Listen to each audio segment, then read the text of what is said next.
A campaña do noso mellor en galego pon en valor marcas que etiquetan na nosa lingua. Empresas que demostran que o galego non é só unha forma de falar, senón unha maneira de presentarse no mercado, de contar unha orixe e de transmitir confianza. Consumir produtos etiquetados en galego é apoiar a quen traballa a terra, a quen transforma con coidado, a quen crea emprego e leva Galicia con orgullo polo mundo. Porque cando escollemos o noso, axudamos a manter vivo o rural, a nosa lingua e o futuro da nosa terra. Granxa Cajiao, en Paderne, representa o valor do rural convertido en produtos de calidade. Etiquetando en galego, reforza unha forma de traballar con identidade propia e compromiso coa economía do país. Porque un queixo galego debe falar galego.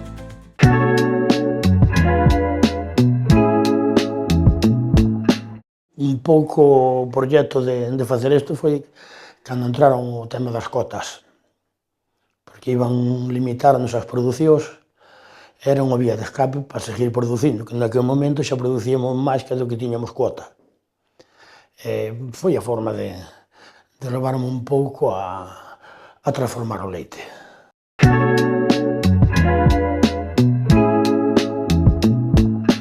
Nos facemos todos os días queixo fresco e queixo curado.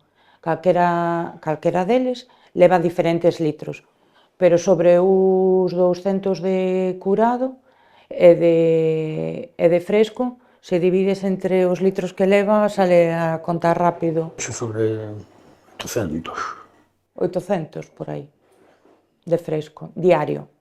A parte requeixo que se fai semanalmente, que tamén leva unha proporción importante de leite.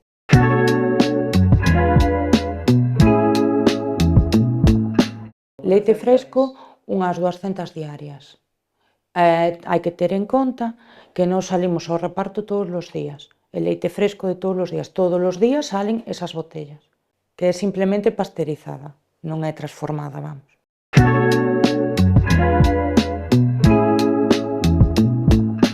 Non era fácil, non foi fácil salir ao mercado, porque naqueles momentos pois había o queixo tradicional da señora da casa sin pasteurizar e o consumidor non tiña asimilado demasiado que iba a ser mellor queixo por ser pasteurizado.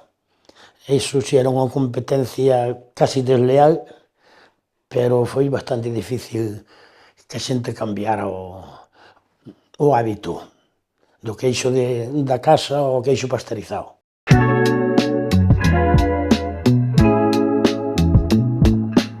Foi difícil abrilo, porque non partía dun comercial eu. Porque se partira dun comercial, pois sería máis fácil vender. Non foi fácil. En principio formouse unha cooperativa, a Arquega, foi moi sonada, pero tuvemos a suerte que decidín que fui o primeiro en marcharme dela, porque vía que aquilo non funcionaba.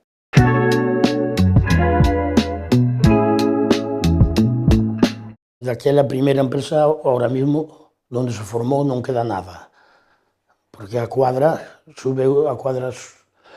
cambiouse no ano 2000, subeuse todo con instalacións novas, e logo se fixo a queixería no ano 19.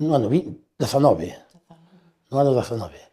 Se empezou a fabricar aquí nesta queixería.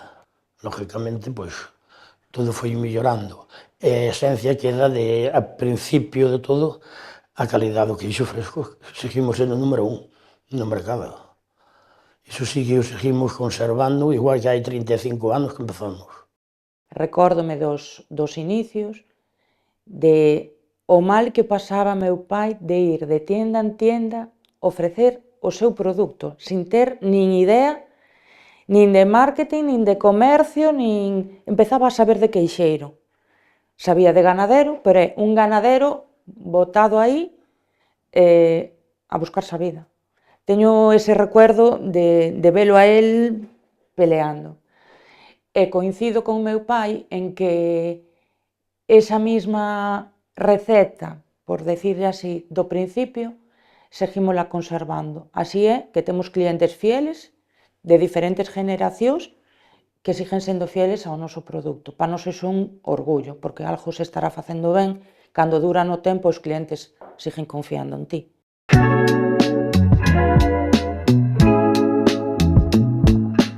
Ese queixo foron, foi pura, máis unha desempleada que iba a ser daquela queixeira, diron un curso en Silleda, na Semana Verde de Silleda, e aí parteu a calidad do queixo. Bueno, de aí a máis un veciño, un de Vigo, que me selle. Ese foi un pouco o que nos botaba a man, que non tiñamos idea de nada.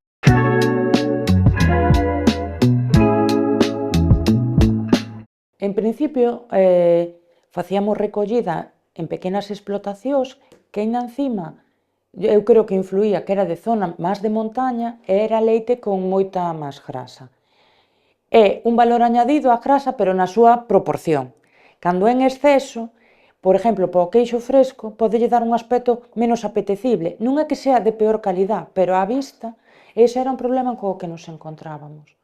Daquela, houbo que medirse e intentar adaptar o que é a transformación á produción. Ahora mismo, pode ser que nos sobre algún leite en inverno, porque se transforma un pelín menos en épocas de Navidad, que o consumo pode baixar un pouco, pero é un mínimo e vendémoslo á industria, pero á industria para outras queixerías. O sea que eu, cando facemos visitas guiadas, e gústame moito presumir de que outros queixos de Galicia tamén están co noso leite.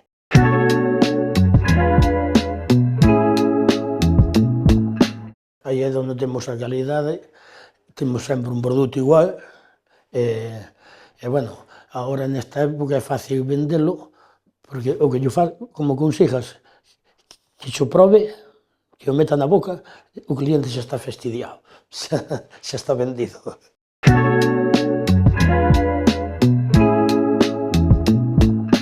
A min sí me gustaría, por egoísmo, sacar un novo produto da miña generación, que non fora solo o que empezou a producir papá con tanto mimo e con tanto cariño, que xa me sinto un pouco responsable do requeixo, porque sí que foi unha parte principal, pero quería sacar outro produto que tamén de calidad, que destacara por calidad, pero que fora desta generación.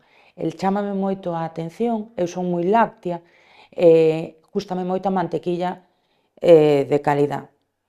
Que sepas que pagas o que sea por 500 gramos, pero que estás consumindo algo que sabe, que che deixa ese regusto lácteo que a min tanto me gusta. E gustaríame ir un pouco por aí. Espero chegar a conseguir.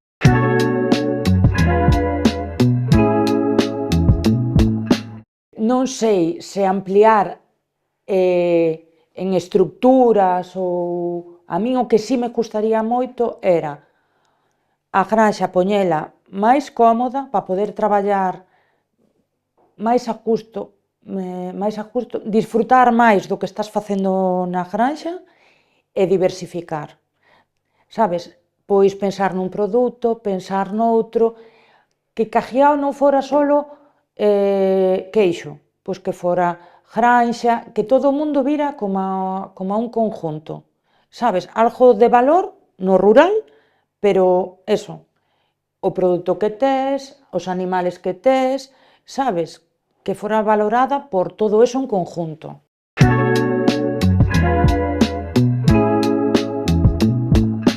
Ten a súa explicación un pouco de lógica. Cando se empezou, pois non pensaba chegar a donde se chegou. Daquela pensaba facer un mercado prácticamente local, provincial, na máis.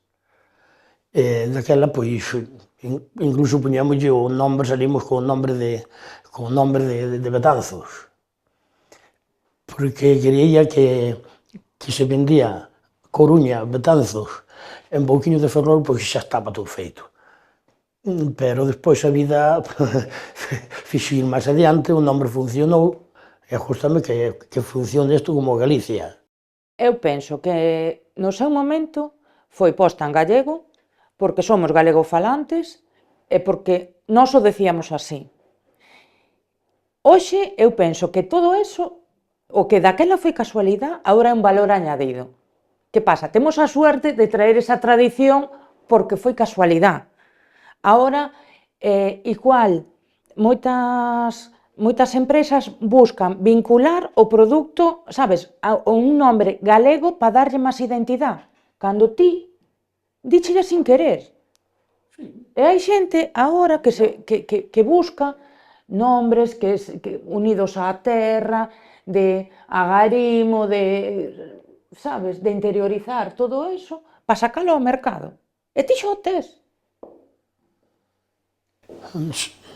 Está. Agora hai estudios de marketing, de comercio, de non sei que, para valorar, para poñer en valor isto. Cada vez a xente valora máis o propio no consumo de proximidade e ti, se viaxas a Rioja, que buscas? Un Rioja. Pois a iso vamos.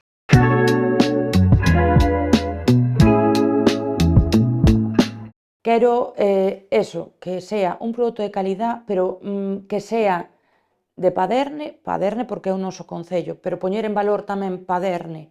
O que decía antes meu pai de etiquetar co nombre de Betanzos era polo medo a non ser conocidos. E temos un veciño daqui que se chama Manolo, que ti vas a Coruña e dis Villamourel, e di, dai é calo. Sabes? Eu quero eso, Cajiao. Pois é de Villamourel, sabes? Refiérome a eso. Manolo na Coruña non di son de Paderne, son de Betanzos, non, di son de Villamourel. Pois quero que o noso produto sea como Manolo na Coruña.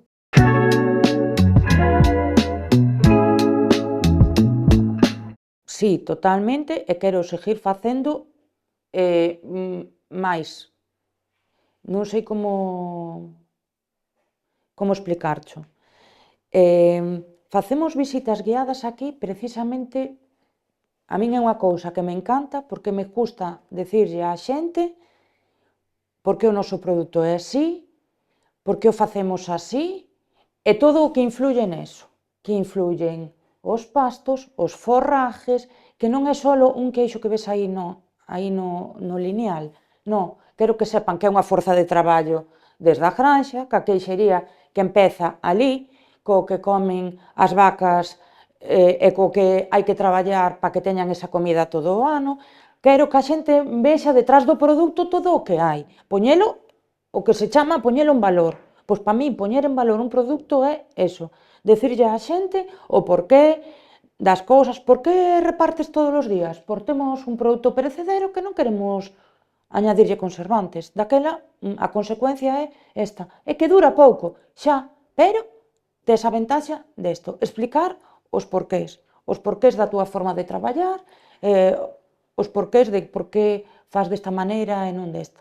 Que non é un capricho, nin é... Non, é justamente que a xente me pregunte, para poder explicar o porqué.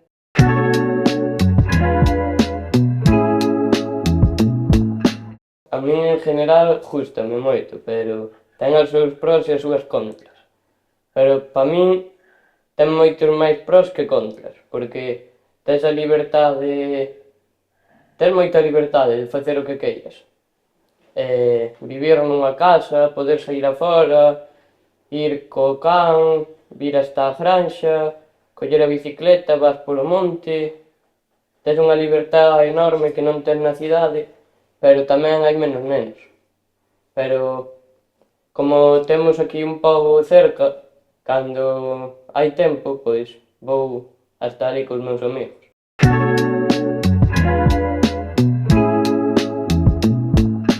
Hai múltiples tareas que hai que facer todos os días e outras que sempre surgen, que sempre surge algún problema ou hai que solucionalo. Tareas como todos os días, como quitar a lona dos silos, muxir, facerlle a cama ás vacas, porque ademais de que me gusta, sei que me ven ben. saber o que se fai o día a día, a parte dos estudios, ven bastante ben para o meu futuro.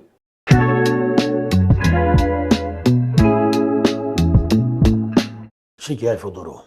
Sí que hai futuro, mas para unha vida tranquila, cómoda e vivir a gusto, desahogadamente. Pero claro, hai que seguir levando adiante, hai que ter un proxecto.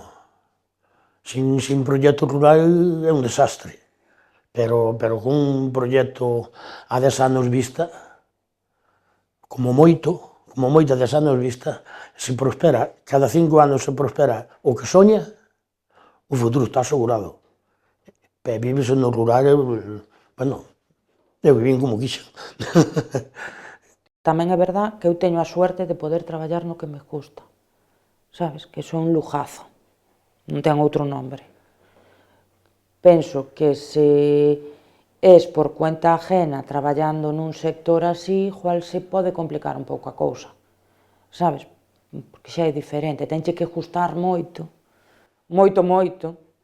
para poder seguir por aí. Pero alguén que o mamou e que lle gusta de si, ningún problema, todo o contrario. Eu penso que en canto ao futuro de novas generacións, así. Aínda que non o pareza, hai asociacións como a de Club de Xóvenes Gandeiros que todos os anos teñen grupos de nenos e nenas, que antes igual era un sector bastante máis de homes, de nenos e nenas superinteresados pola vida rural.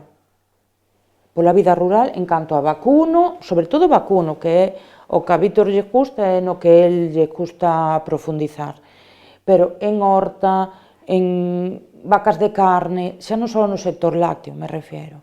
Hai futuro de sobra, aínda que nos pareza que non, sí que o hai.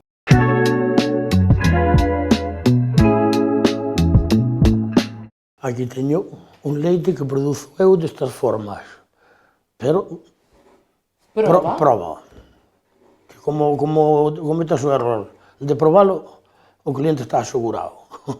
Daquela teño que levarte ao fondo do que é o produto, para que ti me escoites, porque che digo é moi bon, pero non che digo máis nada, non che dou vendido nada.